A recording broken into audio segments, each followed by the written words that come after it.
a little history on tree houses. Tree house dwellings can be traced back to the people of the South Pacific and Southeast Asia in ancient times. They came and went by thatched baskets that were raised and lowered down the tree trunk.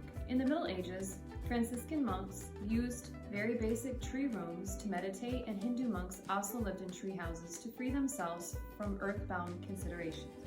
Many centuries later, the Renaissance period in the early 1500s brought a renewed interest in classical culture, and the treehouse became a must-have in Florentine gardens.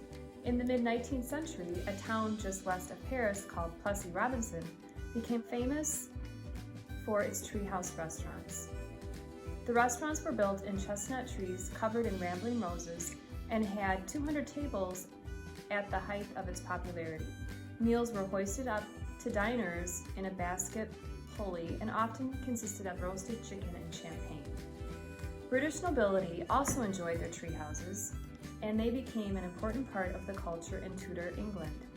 It was said that Queen Elizabeth I dined in a massive linden tree. These English tree houses were attached to the tree using rope, which would be tied in summer months and untied in winter months to allow the tree to grow.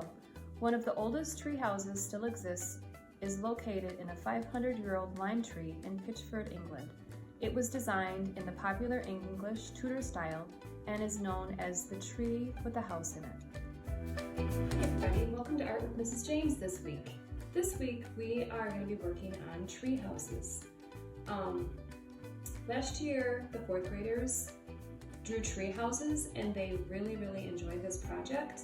As you can see here, there is one drawn here, and I told the kids if they start out with just a basic shape of your tree trunk, it can branch out a little bit, and then you could add your house. In the middle of that, you could have a few green branches on either side. You can make your house as large as you would like it. You could show the inside of the house with different furniture arrangements if you wanted to. Kids had chairs, tables. You can see right here they've got curtains added. They've got little pots on the outside. They had a lot of fun with this. So we even have like a little tire swing down here. They've got the little stairs going up the tree as well. So it's kind of a creative, fun project for kids. But I thought we could take it a step forward. I know there's kids that would really enjoy this one right here. This is a three-dimensional tree house.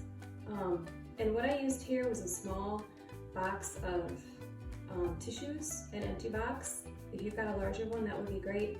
And then for the base, I just used 2 glasses put together. I tried to find the Pringles can because those are much narrower, but I didn't have any luck. But to construct it, I've got my 2 glasses put together, wrapped brown paper, taped it together, and then I covered it with bark. So that was really kind of fun. And then I just gathered sticks and glued those down. I added a kind of a door where you can just kind of like pull open. And then I added a fun sign to it. And then instead of covering the whole piece with sticks, because it does take a little bit, of time to find your sticks and then to glue them down, I simply just covered the rest of it with brown paper.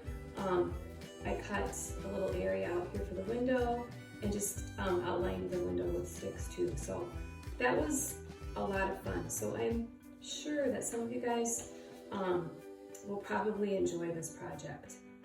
So have fun with this one.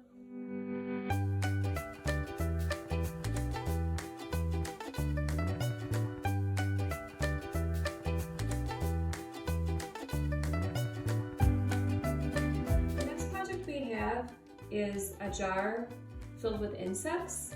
And so I think I sent home with 5th grade. You had a larger piece of white piece of paper, and then you also had a printout of various bugs to kind of go by that would help you with this project. But basically what you do is just draw any kind of a jar that you would like to.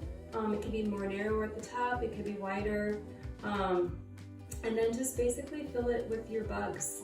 You could have some branches coming in there. You could have twigs down at the bottom. You could have grass.